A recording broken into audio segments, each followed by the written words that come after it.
जो आज का पेपर था, ये सवाल तो इसमें 125 ही हैं।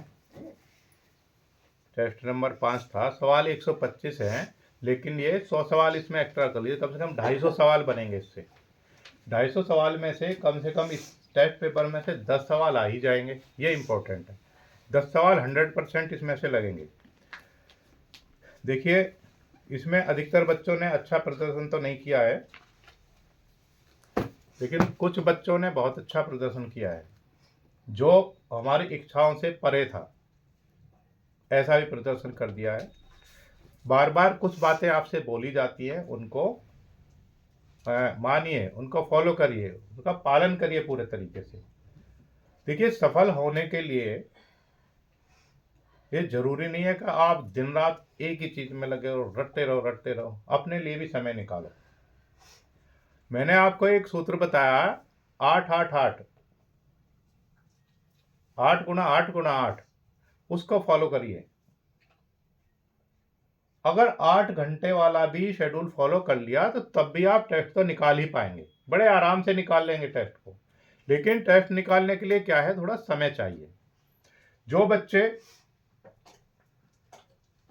एक साथ हर चीज को खाना चाहते हैं, यानी जो काम टीजीटी पढ़ाने का 1 साल का काम है, 1 साल का वर्क है, अगर आप उसे 2 महीने में 3 महीने में खाना चाहोगे तो खा पाओगे? बिल्कुल भी नहीं खा पाओगे भाई। 1 हफ्ते का खाना 1 दिन में कैसे खा सकते हैं? नहीं खा सकते ना। तो ये क्रम है इसका, धीरे धीरे इसको बांट करके हमने बांटा हुआ है, टेस्ट में बांट दिया, थोड़ा थोड़ा आपको देते रहते, खाते रहते हैं, धीरे धीरे याद हो जाएगा ये। कुछ बच्चे उसे एकदम से सब सारा 1 हफ्ते का खाना एक साथ खाना चाहेंगे तो क्या हो जाएंगे, वो बीमार हो जाएंगे ज़्यादा खाएंगे तो। वैसा नहीं करना। दूसरा, अपने माइंड पर किसी भी तरीके का दबाव नहीं रखना है, बिल्कुल स्वतंत्र रहना है। अपने माइंड को प्रसन्न रखने की कोशिश करिए। मैंने आपसे पहले ही बताया था, एक रोजाना एक सपना देखना है। स्वप्न में क्या देखना है कि हम एक अच्छे से स्कूल में जा रहे हैं, है ना, या हम किसी स्कूल में एग्जाम देने के लिए गए हैं, एग्जाम दे करके वहां से लौट रहे हैं और रिजल्ट लगा हुआ है, रिजल्ट में हमारा स्थान है सबसे ऊपर। उसके बाद हम कहाँ पे गए, अपने एक बढ़िया सा स्कूल, अपने इमेज बना लीजिए अपने माइंड में, एक अच्छा सा स्कूल जो आपको पसंद हो। आप उसी स्कूल का अपने बार बार उसी को रिपीट करिए अपने सपने में। वहां पे आप जा रहे हैं, अच्छा सा बढ़िया पेन लगाया हुआ है यहाँ पर, है ना, हाथ में चौक है, डस्टर है, और रजिस्टर है, वो लेकर के आप क्लास में जा रहे हैं, क्लास में जाकर के आप पढ़ा रहे हैं। वो सपना बार बार देखिए, रिपीट करिए आप उसको। उसको हमारे जो माइंड है उसमें वो यही छप जाएगा। जैसे लिथोग्राफी प्रेस पढ़ा है आपने, एक बार उस पर पत्थर पे जो बना दिया जाता है, उससे क्या है, बहुत सारे प्रिंट लिए जा सकते हैं। तो वैसे ही माइंड है, उसको जैसे हम जिधर भी डाइवर्ट करेंगे उधर ही वो आराम से डाइवर्ट हो जाता है। इतना दबाव नहीं मानिए अपने ऊपर कि भाई ये करना ही है। अगर आपका मन करता है किसी चीज को खाने का तो खाइए। अगर आपका मन कर रहा है कि नहीं मुझे अभी सोना है, तो आप पूरी नींद करिए पहले, उसके बाद आप फिर पढ़ाई में लगिए। आप 10 घंटे पढ़िए, 12 घंटे पढ़िए, लेकिन उस पर एकाग्र बुद्धि से पढ़िए, बिल्कुल एकाग्र, अपना दिमाग उसी पे लगाइए। फिर फोन को एक साइड रखिए। फोन क्या है?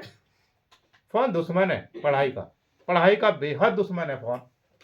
जब तक हम फोन को स्विच ऑफ करके एक साइड में नहीं रखेंगे, आप पढ़ ही नहीं सकते, वो असंभव है। मैसेज आने के बाद आपका ध्यान डाइवर्ट हो जाएगा। एक स्टूडेंट अभी कोटा में, मैंने उसका एक वो पढ़ा था, सुसाइड नोट। कोटा में बहुत बड़ी कोचिंग होती हैं, आईआईटी और इसकी नीट वगैरह की। तो उस बच्चे ने यही लिखा है, जो 3 इडियट्स में दिखाया, वो बार बार मैं 3 इडियट्स फिल्म का उदाहरण आपको देता रहता हूँ कि भाई उस फिल्म से देखिए, उससे सीखिए। उसमें क्या है कि जिस पे दबाव बना करके काम वो कराया, उसमें क्या, वो उसमें इतना सफल नहीं हुआ। जबरदस्ती का कोई काम नहीं। जिस व्यक्ति ने स्वतंत्र होकर के उस काम को किया, वो उन सबसे ऊपर पहुंच गया। आगे निकलने का शॉर्टकट भी उसमें दिखाया है, आगे कैसे निकला जा सकता है, शॉर्टकट क्या है, या तो सबका दिमाग खराब कर दो। कुछ बच्चे ऐसे हैं, जिस दिन आप एग्जाम देने के लिए वहां पे पहुंचेंगे, वो थोड़ी देर में आपका दिमाग खराब कर देंगे। 4 सवाल आपसे ऐसे पूछेंगे जिनका आप उत्तर ही नहीं दे पाएंगे, जिनका कोई सिर पैर नहीं होता। आपको लगेगा मेरी तो तैयारी नहीं है, और आप वहीं से हॉपलेस होने शुरू हो जाएंगे।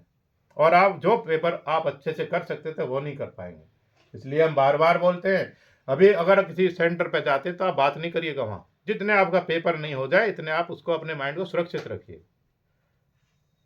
दबाव नहीं मानना, किसी भी तरीके का दबाव नहीं मानिए, प्रसन्न रहिए, खुश रहिए, हंसिए, दोस्तों के साथ बातें करिए, जिससे बातें करने का मन करता है उससे पहले बातें करो, खूब बातें करो, ठीक है, हंसी मजाक करिए खूब अच्छे तरीके से, उसके बाद फिर पढ़ने बैठिए। मन कर रहा है कि नहीं आज मुझे पिक्चर देखना, बार बार बार बार दिमाग में टोक, देखिए ना आप उसको, आप देख डालिए, पहले उसी को करिए ना जिसके लिए मन कर रहा है, फिर आपका मन क्यों नहीं लगेगा पढ़ाई में, 100% लगेगा भाई। दुनिया की अगर सबसे आसान परीक्षा है तो वो टीजीटी है, इससे आसान कोई दुनिया में परीक्षा नहीं है। अगर इस परीक्षा को पास करने के लिए बहुत छोटा सा सिलेबस है, बहुत बड़ा सिलेबस नहीं है, अगर आप उसे ठीक ढंग से एक बार समझ लें और पढ़ लें तो आप आसानी से कोई भी टेस्ट निकाल सकते हैं, केवीएस का हो, नवोदय का हो, माध्यमिक का हो, या डीएसएसबी का हो, डाइट का हो, डिग्री कॉलेज का हो, किसी का भी टेस्ट आप इसी तैयारी से निकाल सकते हैं। तो इसे एक बार, बस एक बार मेरे कहने से ध्यान से इसको पढ़िए, समझिए, करिए। अगर कोई सवाल नहीं समझ में आता तो मुझे बताइए ना, मैं हूं, उसका प्रश्न का अच्छे से उत्तर दूंगा, समझा दूंगा, अच्छे तरीके से समझा दूंगा। ना आपके दिमाग में मैंने छाप दिया तो बताइए कि हाँ हमारे दिमाग में नहीं आया है, तो फिर उसका है, अगर आप पढ़ेंगे नहीं तो पूछ भी नहीं पाएंगे, सीधी सी बात है। तो पढ़िए, नहीं समझ में आ रहा तो उसको बताइए। अब इतना लंबा समय नहीं है आपके पास, कितना समय है, 2 महीने का समय शेष है। मुझे लग रहा है 4 अप्रैल या 5 अप्रैल को आपकी डेट आने वाली है। 4 या 5 अप्रैल तक आपको ये इतना सारा सामान ये समेटना है, आप तब इसको कंप्लीट कर पाएंगे, चूंकि आप पहले पढ़ चुके हैं। जो बच्चे नए आएंगे वो इसमें कोई एंट्री नहीं है उनके लिए, वो कर ही नहीं पाएंगे, असंभव है उनके लिए। तो आप पढ़िए, आगे बढ़िए, ठीक है भाई। आज का जो टेस्ट पेपर है इसमें जो सबसे ज्यादा नंबर है मैं बोल देता हूँ, हाँ,